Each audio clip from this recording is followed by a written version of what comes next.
Welcome back. मैं love कैसा है, एक बार फिर आपका स्वागत करता हूं आपके अपने यूट्यूब चैनल पर। और आज इस वीडियो में हम करेंगे आपके वो हिंदी पैडागोजी के क्वेश्चंस। ठीक है, तो ये जैसा कि आपको पता है कि आपका जो सीटेट होता है या फिर आपका जो कोई भी स्टेट टेट एग्ज़ाम होता है उसमें आपके 30 क्वेश्चन आते हैं जो आपके आते हैं हिंदी पैडागोजी। ठीक है, इसी तरह आपके ईवीएस पैडागोजी में आते हैं और मैथ और इंग्लिश में भी आते हैं।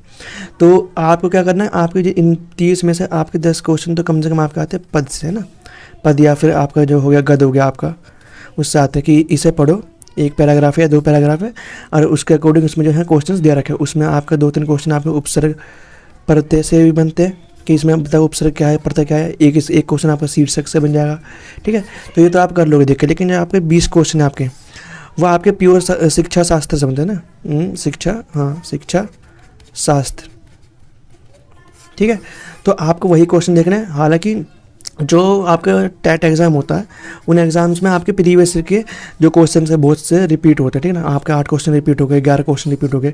और जो आपके और जो क्वेश्चन बचते हैं आपके 11 क्वेश्चन और वो, या फिर 10 क्वेश्चन और जो बचते हैं, या फिर 9 क्वेश्चन बचते हैं, वो क्वेश्चन बहुत आपके सिंपल होते हैं। ठीक है, मतलब यदि आपने बुक्स पढ़ी हैं, बच्चों को पढ़ाया है, कुछ मेथड से पढ़ाया है, तो इस तरीके से क्वेश्चन आपके वो बहुत आसान होते हैं। तो हम आज उन्हीं क्वेश्चन को देखेंगे कि आपके कैसे कैसे क्वेश्चन रिपीट होते हैं।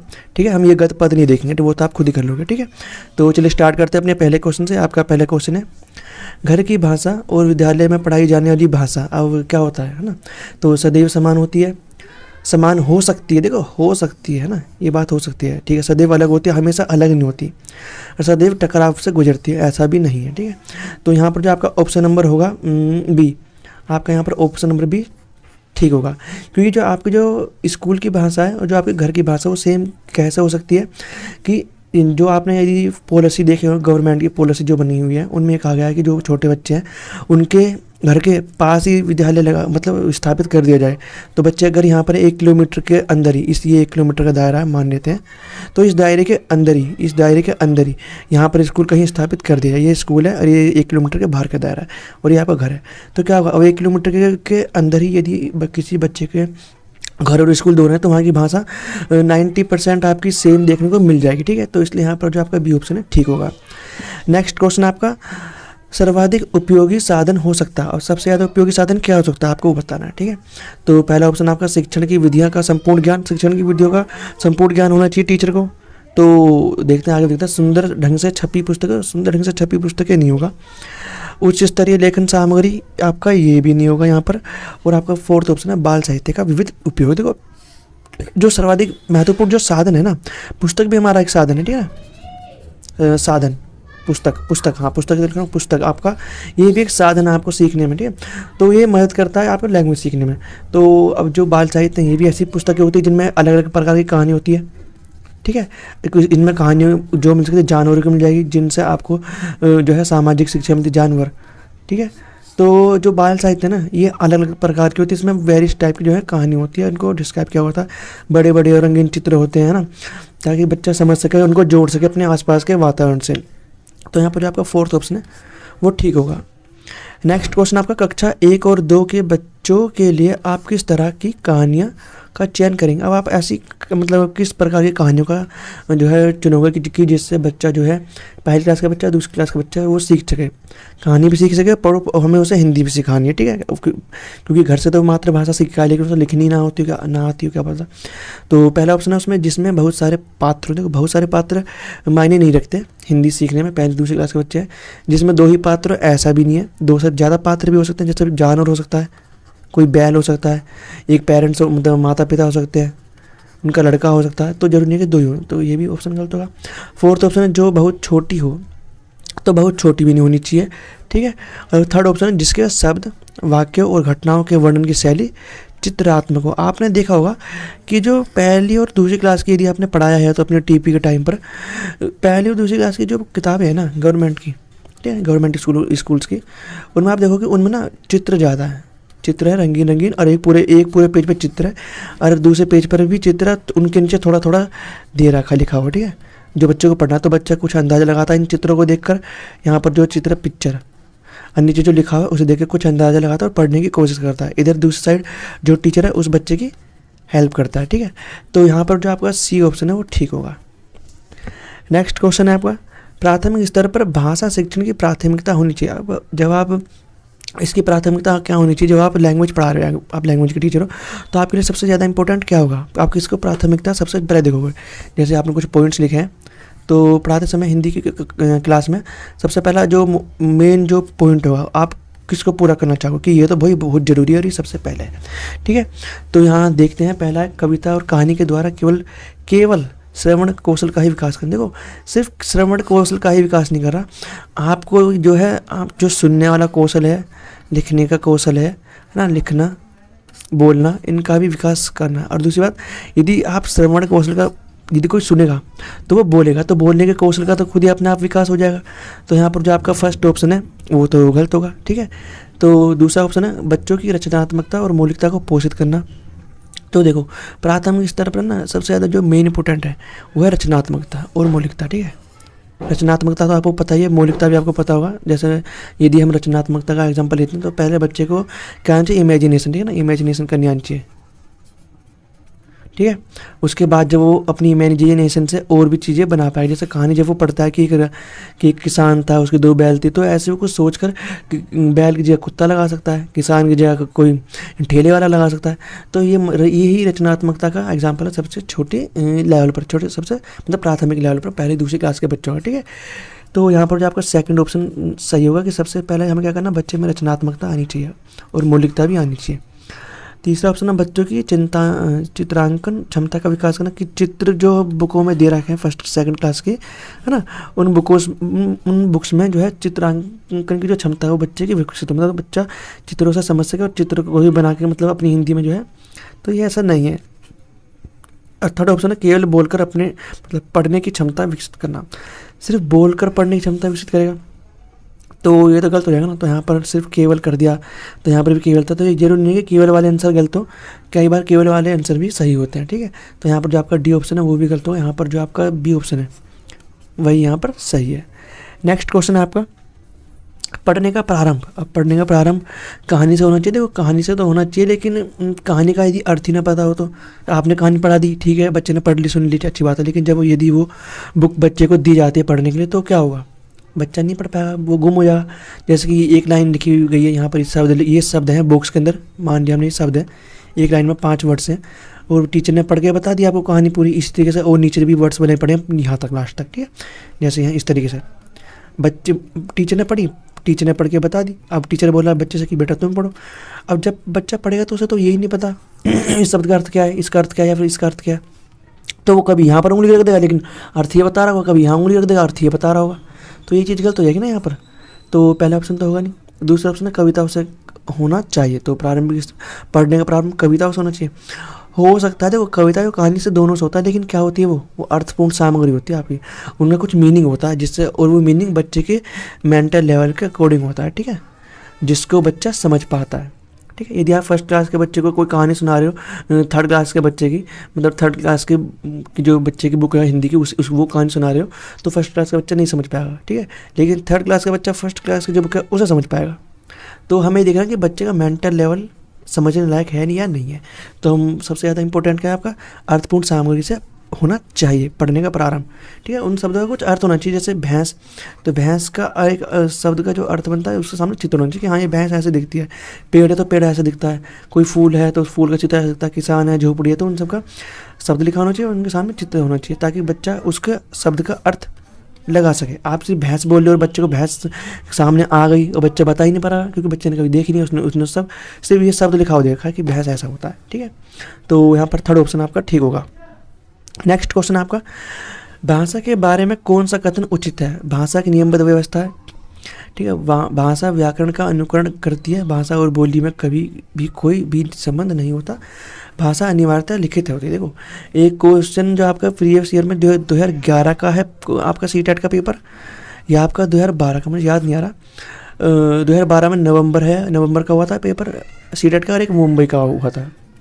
उनमें से किसी एक क्वेश्चन में, तो एक पेपर में, हिंदी के पेपर में क्वेश्चन आया था, उसमें नियमबद्धता नहीं दिखाई गई थी। मतलब उस क्वेश्चन में जहाँ तक मुझे याद आ रहा है कि जो है भाषा एक, ये ऑप्शन गलत बताया गया था जो फर्स्ट ऑप्शन है, बल्कि अब ये 2013 का पेपर है आपका सीटेट का, उसमें ये जो ऑप्शन है ये ठीक है, और ये ऑप्शन ठीक आगे भी मतलब इतना टाइम होगा 2013 से 2023 चल रही है, ये ऑप्शन आज भी ठीक है, क्योंकि ये बात सही है, भाषा एक नियमबद्ध व्यवस्था है, ठीक है।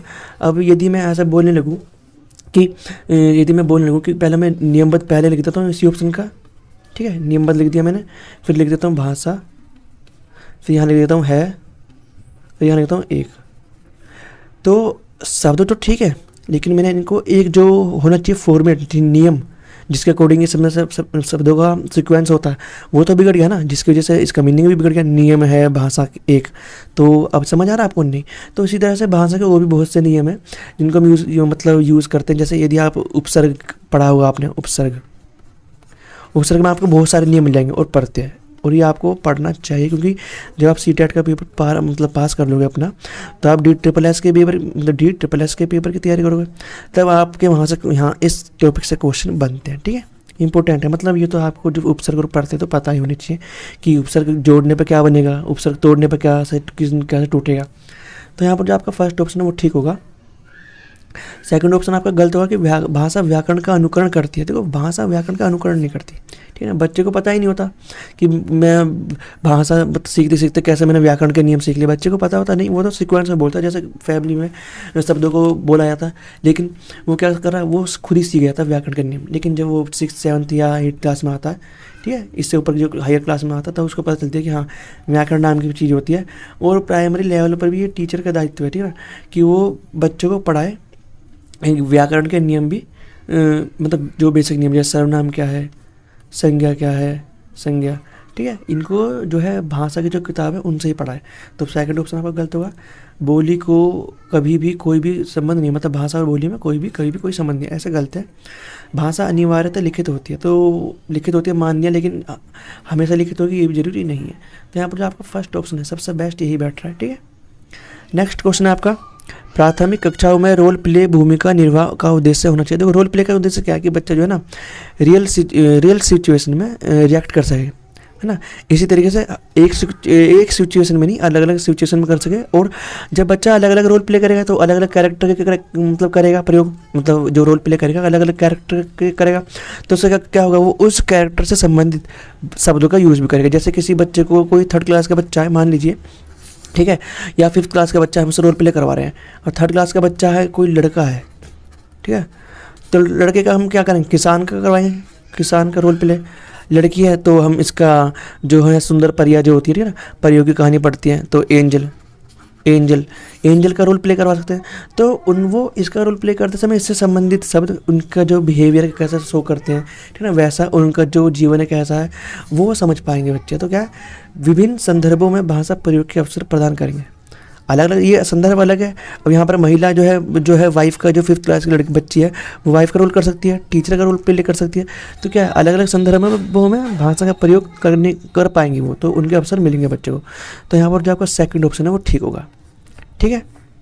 आपके और ऑप्शन गलत होंगे, जैसे अनुशासित रखना ना, अभिनय सिखाना, तो ये सब गलत होंगे आपके। और नेक्स्ट क्वेश्चन आपका, भाषा हमारे परिवेश में बिखरी मिलती है, यह कथन किस पर लागू नहीं होता। तो आपको बताना है, पहला ऑप्शन आपका अखबार। देखो, अखबार में आपको विभिन्न तरह की न्यूज़ मिल जाएंगी, और जैसी न्यूज़ होती है उससे ही संबंधित हम टेक्निकल वर्ड्स यूज़ करते हैं, यदि आपको पता हो तो, ठीक है। विज्ञान है तो विज्ञान से संबंधित ही, विज्ञान के अंदर भी भाषा का बहुत अच्छा मतलब यूज़ किया गया है। तो ये है, साइन बोर्ड में भी हम भाषा का यूज़ करते हैं, लेकिन जो आपका भाषा प्रयोगशाला है नहीं होती, यहाँ पर नहीं होती ये बोला गया है। भाषा प्रयोगशाला में तो यार होना चाहिए, बिखरी रहती है हमारे परिवेश में। तो आपका फोर्थ ऑप्शन गलत होगा, हाँ, ठीक है। नेक्स्ट क्वेश्चन आपका, कक्षा में कुछ बच्चे लिखते समय वर्तनी संबंधी त्रुटियां करते हैं, मतलब लिखते समय मतलब गलती करते हैं। एक भाषा शिक्षक के रूप में आप करेंगे, मतलब आप क्या करेंगे, ठीक है। उन्हें सख्त निर्देश देंगे कि वे आगे से गलती ना करें। देखो, गलती ना निर्देश देने से बच्चा क्या गलती करना छोड़ देगा, आप उसे बताओ कि वो गलती क्यों कर रहा है, ठीक है, उसकी कहाँ गलती है, वो कहाँ शब्दों को, जैसे किसी बच्चे ने कोई शब्द लिखा, मान लीजिए कोई ऐसा शब्द जिसका मिलता जुलता, यदि हम लेते हैं, क्या शब्द ले हम, वाक्य नहीं, तो हम इंग्लिश का शब्द देते हैं अनक्लियर, न्यूक्लियर। तो बताओ, अनक्लियर का मतलब क्या होता है सेंटेंस में, और न्यूक्लियर का मतलब क्या होता है, इमेज दिखा के बताओ बच्चे को, तो बच्चा इन शब्दों के बीच में समझ पाएगा कि हाँ भी मैं गलती लिख रहा हूँ, मैं कहाँ गलती कर रहा हूँ, ठीक है। तो पहला ऑप्शन आपका नहीं होगा, दूसरा, उन्हें त्रुटियों पर अधिक ध्यान नहीं देना चाहिए। त्रुटियों पर ध्यान देना नहीं तो ये आगे चलकर भी बच्चा जो है न्यूक्लियर और अनक्लियर में दिक्कत करेगा। इसी तरह हिंदी में भी शब्द हो सकते हैं। आप यदि देखें तो समतल और मतलब है ना, समतल और मतलब।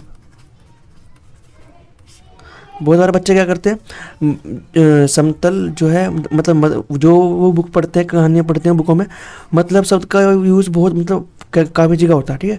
लेकिन मैथ में क्या होता है, समतल वर्ड का यूज़ होता है। तो बच्चे कई बार क्या करते हैं, गलती से इसको मतलब पढ़ लेते हैं, फिर वो फिर से पढ़ते हैं, यार जल्दबाजी में गलत शब्द पढ़ लिया, है ना। तो यहाँ पर आप देख सकते हैं, तो ऐसा नहीं करना बच्चे की, नहीं तो ये चीज़ भी आगे सेम रहेगी। उनसे शब्दों को 20 बार लिखने के, देखो 20 बार लिखने के लिए हो चाहे 100 बार लिखने के लिए हो, क्या उसका अंडरस्टैंडिंग समझ में आया कि वो शब्द कैसे चेंज है, किस तरह से लगे, तो ये भी नहीं होगा। फोर्थ ऑप्शन ही आपका आंसर होगा। देखते हैं क्या लिखा हुआ है। शब्दों का सही रूप लिखते हुए बच्चों को दोनों तरह के शब्दों का अवलोकन करके उनका अंतर पहचानने का अवसर दें। देखो आपका फोर्थ ऑप्शन आपका यहाँ पर ठीक होगा, ठीक है। तो जो मैंने बताया था क्लियर में शब्दों का चित्र दिखाओ बच्चों को, ये करो इस तरीके से, तो यहाँ पर जो आपका फोर्थ ऑप्शन ठीक होगा। नेक्स्ट क्वेश्चन आपका, बच्चों की मौखिक भाषा का सतत आकलन करने का सबसे बेहतर तरीका है।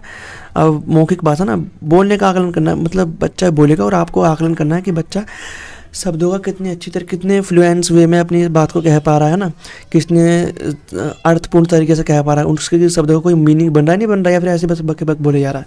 तो पहला ऑप्शन आपका प्रश्नों के उत्तर पूछना, ये तो प्रश्नों के उत्तर पूछना गलत होगा, क्या ना, क्योंकि प्रश्न जो वो होंगे जो किताब में बच्चों ने पढ़े हैं पूरी साल, ठीक है। तो पहला ऑप्शन तो गलत होगा। और आपने बाहर से क्वेश्चन पूछ लिया तो बच्चा मौन हो जाएगा, तो ये तो गलत हो गया ना। दूसरा, विभिन्न संदर्भों में बातचीत, तो अब बच्चों से आप पूछोगे विभिन्न संदर्भों में, कोई किताब है आपकी फर्स्ट या सेकंड या थर्ड क्लास की या फिफ्थ क्लास की हिंदी की, अब कोई हिंदी थर्ड क्लास का बच्चा, आप उससे पूछो अलग अलग संदर्भ में बात करो। जैसे कोई चैप्टर, आपने चैप्टर के बारे में पूछा, ठीक है वो तो बता देगा, लेकिन यदि आपने उससे पूछ लिया कि बेटा यदि तुम होते उस सिचुएशन में तो क्या होता, तब बच्चे का समझ में आता है कि हाँ बच्चा भाषा का कितना अच्छी तरीके से प्रयोग कर पा रहा है। बेटा इस कहानी को आगे बढ़ाओ, इस कहानी में यदि खत्म यहाँ हो गई, इसमें यदि कहानी को आगे बढ़ाते तो क्या होता है, ठीक है। तो बच्चा तब भाषा का अच्छे तरीके से आप पता कर पाओगे कि भाषा में कितना बोलने में तरीका, कितने मतलब सही जगह पे सही शब्दों का प्रयोग कर पा रहा नहीं कर पा रहा, तो आपको बहुत ज़्यादा इन्फॉर्मेशन मिलेगी बच्चे की भाषा के बारे में। तो यहाँ पर जो आपका सेकंड ऑप्शन है वो ठीक होगा। नेक्स्ट क्वेश्चन आपका, चुने हुए को दोहराने के लिए कहना, तो ऐसा गलत होगा, फोर्थ ऑप्शन भी गलत होगा, ठीक है। नेक्स्ट क्वेश्चन आपका, भाषा में सतत और व्यापक आकलन का उद्देश्य क्या है, आपको बताना क्या उद्देश्य है। पहला है भाषा के व्याकरण का आकलन करना, तो भाषा में सतत और व्यापक आकलन का उद्देश्य क्या है, ठीक है। दूसरा ऑप्शन है भाषा के मौखिक और लिखित रूपों के प्रयोग की क्षमता का आकलन करना। थर्ड ऑप्शन है आपका पढ़ने समझने की क्षमता का आकलन करना। और फोर्थ ऑप्शन है वर्तनी की अशुद्धि के बिना लिखने की क्षमता का। देखो ऐसा नहीं करेंगे हम, फोर्थ ऑप्शन गलत होगा आपका। भाषा के सिर्फ व्याकरण का वो भी नहीं करेंगे, हमारा जो हमारा उद्देश्य है ना आकलन का उद्देश्य क्या वो है हमारा कि बच्चा भाषा के मौखिक रूप को कितने अच्छे तरीके से बोल पा रहा है और लिखित रूप को बच्चे की क्षमता क्या है, ठीक है ना। सुन तो पा ही रहा है, ठीक है ना, और वो बोल भी पा रहा है, लेकिन सुनने बोलना तो एक वो हो गया जिससे हमें पता नहीं चले, लेकिन सॉरी बोलना मौखिक तो मुँह से बोलना होगा, ठीक है मान लिया। तो कौन कौन सा है कि LSRW राइटिंग हो गया यहाँ पर, है ना, और स्पीकिंग हो गया मौखिक, है ना, स्पीकिंग बोलना हो गया। यहाँ पर राइटिंग रीडिंग का तो बच्चा जब बच्चा पढ़ लेगा और सुनेगा, इनका तो हमें नहीं करना। मेन जो है आपका मौखिक के कितने अच्छे तरीके से भाषा के शब्दों का प्रयोग कर पा रहा और लिख भी पा रहा है, उन्हीं शब्दों को लिख पा रहा है सही तरीके से, ठीक है। तो ये चीज़ हमें आकलन करना बच्चे का प्राथमिक स्तर पर, ये हमारा मेन उद्देश्य है। तो यहाँ पर जो आपका जो है बी ऑप्शन वो ठीक होगा। नेक्स्ट क्वेश्चन आपका, भाषा कक्षा में विभिन्न दृश्य श्रव्य साधनों का उपयोग का उद्देश्य नहीं है। अब क्या उद्देश्य नहीं है श्रव्य दृश्य जो हम साधनों का प्रयोग करते हैं, तो देखते हैं। पहला ऑप्शन आपका सभी प्रकार के बच्चों की आवश्यकताओं का ध्यान रखना। तो देखो ये तो उद्देश्य है कि देखो कोई बच्चा सुनने में दिक्कत करता है, किसी बच्चे को दिखाई नहीं देता, कोई बच्चा लिखने में दिक्कत करता है, तो पहला ऑप्शन तो आपका सही होगा, ठीक है, ये तो आपका ठीक है, ये तो उद्देश्य है हमारा, ठीक है, प्राथमिक स्तर पर। दूसरा ऑप्शन है आपका सीखने सिखाने की प्रक्रिया को रुचिकर बनाना, ठीक है। हम यहाँ पर टीचिंग एड्स का यूज़ करेंगे, मेथड्स का यूज़ करेंगे, रियल ऑब्जेक्ट्स का यूज़ करेंगे, REAL रियल ऑब्जेक्ट्स, ठीक है। थर्ड ऑप्शन है विद्यालय प्रमुख के निर्देशों का पालन करना। देखो दृश्य से साधनों का जो उपयोग का उद्देश्य नहीं है वो थर्ड ऑप्शन है, कि हम इसलिए हम इनका यूज़ नहीं कर रहे कि बच्चे को पालन करने के लिए मतलब निर्देश दिए जाएँ। हमारा मोटिव तो बस ये है कि भाई इनसे ज़्यादा ज़्यादा बच्चा फ़ायदा उठा सके, है ना, और अपनी लर्निंग को आगे बढ़ा सके हिंदी में, ठीक है, क्योंकि हम यहाँ पर हिंदी की बात कर रहे हैं। तो और तो ये नहीं होगा। फोर्थ ऑप्शन आपका आधुनिक तकनीक को कक्षा में लाना, तो ये भी है। सर्वोदय सामग्री क्या होगी, जिसमें जो मैकेनिकल हो, मैकेनिकल नहीं, इलेक्ट्रिकल हो, ठीक है ना, इलेक्ट्रिकल हो, LECTRICAL इलेक्ट्रिकल हो, ठीक है। तो जो सेकंड ऑप्शन है वो आपका गलत हुआ। चलिए चलते हैं नेक्स्ट क्वेश्चन पे। नेक्स्ट क्वेश्चन आपका, पाठ्य पुस्तक की भाषा तत्सम सब प्रधान होनी चाहिए। तत्भव, देखो प्राथमिक स्तर पर तत्सम प्रधान और तत्भव सब प्रधान ये बच्चे को पता ही नहीं होता प्राथमिक स्तर पर कि क्या होता है, ठीक है। और थर्ड ऑप्शन आपका अधिकाधिक कठिन शब्दों से युक्त, देखो कठिन शब्दों से युक्त, भैया पहले हमें सरल शब्द समझाने, ठीक है ना, सरल, फिर हमें कठिन की तरफ बढ़ना है, आपको ये पता होगा, ठीक है। फोर्थ ऑप्शन है बच्चों के घर व समुदाय की भाषा से मिलती जुलती होनी चाहिए। अब मैंने आपको पहली ऑप्शन में बता दिया था क्वेश्चन, मतलब पहला जो क्वेश्चन था मेरे ख्याल से कि जो है जो घर है बच्चे का, ठीक है, और जो स्कूल है, स्कूल वो 1 किलोमीटर के अंदर होगा, तो भाषा कहीं ना कहीं मिलती जुलती होगी आप, ठीक है। अगर 1 किलोमीटर के अंदर भी आप अंतर देखते हो तो कितना हुआ, 50 शब्द होगा, 100 शब्द होगा, 150 शब्द होगा, ठीक है। वो भी स्पेसिफिक वर्ड्स होंगे जिनका बहुत कम यूज़ होता है, ठीक है। तो यहाँ पर जो आपका फोर्थ ऑप्शन वो ठीक होगा। नेक्स्ट क्वेश्चन आपका प्राथमिक स्तर पर भाषा सिखाने, अच्छा आज मैंने फ़ॉन्ट चेंज नहीं करा इसलिए अलग अलग रहे। प्राथमिक स्तर पर भाषा सिखाने से तात्पर्य है, भाषा सिखाने से क्या तात्पर्य है, भाषा का प्रयोग सिखाना, ठीक है। तो आपका यही ऑप्शन ठीक होगा। मैंने सीधा थर्ड ऑप्शन रीड कर लिया। और आपके जो ऑप्शन हुए हैं गलत, भाषा का व्याकरण सिखाना, व्याकरण नहीं सिखाते, मैंने बताया था। उच्च स्तर साहित्य ये भी नहीं पढ़ाना हमें। भाषा वैज्ञानिक तथ्य स्पष्ट करना कि वैज्ञानिक तथ्य स्पष्ट करना, ये तो बिल्कुल नहीं होगा। मतलब थर्ड ऑप्शन है जो आपका वही ठीक होगा यहाँ पर। नेक्स्ट क्वेश्चन है आपका, भाषा की पाठ्य पुस्तक में सबसे महत्वपूर्ण पक्ष क्या है। अब देखो सबसे महत्वपूर्ण पक्ष क्या है, आप का मोटिव क्या है, हम क्यों पढ़ा रहे हैं बच्चों को बुकों से, हम बुकों से जब हम कुछ और चीज़ों से क्यों नहीं पढ़ा रहे, हम बच्चों को जो है गीता से क्यों नहीं पढ़ा रहे, ठीक है। भाषाएं तो सिखानी है, गीता से सिखा सकते हैं, है ना, या फिर किसी व्यक्ति के नॉवल से सिखा सकते हैं, है ना, जैसे APJ अब्दुल कलाम के जो है उनकी जो बुक्स हैं, आप यदि आपने पढ़ी हो तो उन बुकों से पढ़ा सकते हैं। उनके छोटे छोटे जो है चैप्टर्स को, जो बड़े बड़े चैप्टर्स उनको बहुत छोटे छोटे पार्ट्स में बांट के उनको डाल सकते हैं। तो हम ऐसा क्यों नहीं करते। मोटिव ये है कि हमारा सरल से कठिन की तरफ जाने का, ठीक है, क्षेत्र से अंतर्राष्ट्रीय बोल सकते हैं हम, ठीक है, तक जाना। तो इसलिए हम क्या करते हैं, और कुछ हमारा ऑब्जेक्टिव्स भी होते हैं हमारे, कि भाई हमारा पहला ऑब्जेक्टिव तो यह है कि बच्चे को पहले बुक पढ़ने के लिए तो तैयार बैठे, 2-4 शब्द तो समझे मतलब, ठीक है। चाहे हम उसके लिए उसको चित्र वाले, जैसे चित्र वाले कोई शब्द सिखाने पड़े, मतलब बुक देनी पड़े चित्र वाली स्टार्टिंग में, ठीक है। बाद में चित्रों की संख्या कम कर देंगे, पैराग्राफ ज़्यादा आने लगेंगे। एक टाइम ऐसा आएगा कि चित्र होगा छोटा सा, वो भी ब्लैक एंड वाइट में, और आपके पूरी बुक पर सिर्फ सब कुछ लिखा हुआ है, ठीक है। यदि आप DELED की बुक पढ़ते हैं तो उसमें भी ऐसा ही है, ठीक है। आपको वहाँ पर उसमें चित्र मिलेंगे ही नहीं, बहुत कम मिलेंगे। तो देखते हैं पहला ऑप्शन आपका वस्तुनिष्ठ अभ्यास, ये है हमारा पहला उद्देश्य, सबसे महत्वपूर्ण पक्ष ये नहीं है हमारा। व्याकरण के नियमों को ये देखो, व्याकरण के नियम तो होंगे ही नहीं। पाठक का उद्देश्यपूर्ण चयन, कागज की गुणवत्ता और छपाई, देखो ये भी नहीं है। 3 ऑप्शन गलत आपका। जो पाठक का उद्देश्यपूर्ण चयन है ये हमारा महत्वपूर्ण है, पाठ्य पुस्तक में सबसे महत्वपूर्ण पक्ष यही है। भाई मैं किसी बच्चे को पर कोई चैप्टर पढ़ा रहा हूँ, फर्स्ट क्लास का कोई बच्चा है, तो मैं उसे ऐसा चैप्टर पढ़ाऊँगा ना, ऐसा चैप्टर रखूँगा ना, मैं ऐसा चैप्टर रखूँगा फर्स्ट मतलब ये बोलिए कोई बुक है हिंदी की, फर्स्ट क्लास की बुक है, तो इसका पहला चैप्टर मैं परिवार से संबंधित रखूँगा, ताकि बच्चा उस चीज़ को समझ सके कि भाई मेरे परिवार में मम्मी पापा हैं, यहाँ पर भी मम्मी पापा से रिलेटेड बात होगी, ठीक है। थर्ड क्लास का चैप्टर मैं ऐसा रखूँगा, थर्ड क्लास की बुक है तो उसका चैप्टर मैं ऐसा रखूँगा कि हम चीज़ें कहाँ से बनाते हैं, कैसे खाते हैं, कैसे कैसे काम होते हैं, ठीक है। क्योंकि बच्चा इस चीज़ को समझ चुका है कि पापा काम पे जाते हैं, मम्मी यदि वर्किंग है तो मम्मी भी काम पे जाती है, चाहे वो गवर्नमेंट हो चाहे वो प्राइवेट हो, ठीक है। तो पहले क्या है उद्देश्य, क्या है उद्देश्यपूर्ण चयन पाठ होगा कि मैं पहले नंबर पर कैसा पाठ रखना है, दूसरे नंबर पर कैसा पाठ रखना है, और तीसरे नंबर पर कैसा पाठ रखना है। और ऐसे हमारे उद्देश्यों में बढ़ोतरी होती रहती है, और हमें समय पहले अपने ये उद्देश्य पूरा करना है जो फर्स्ट नंबर पर, तभी हम सेकंड नंबर का उद्देश्य पूरा कर पाएंगे, ठीक है। तो यहाँ पर इसलिए आपका जो है थर्ड ऑप्शन ठीक होगा। नेक्स्ट क्वेश्चन नहीं है, क्योंकि वो लास्ट क्वेश्चन था आपका, जो 15वां क्वेश्चन यही था यदि आप इस चैनल पर नए हैं तो चैनल को सब्सक्राइब करें, वीडियो को लाइक करें। और यदि आपने इस चैनल की मैं डेली वीडियो अपलोड कर रहा हूँ आपके पैडागोजी के सब्जेक्ट्स की, चाहे वो ईवीएस हो, मैथ हो, हिंदी हो। इंग्लिश की मैंने वीडियोस अभी अपलोड नहीं करी है। और डेली मैं आपको जो है चाइल्ड डेवलपमेंट की वीडियोस आपका 6 PM, ठीक है, शाम को 6 बजे आपकी एक वीडियो डेली अपलोड कर रहा हूँ।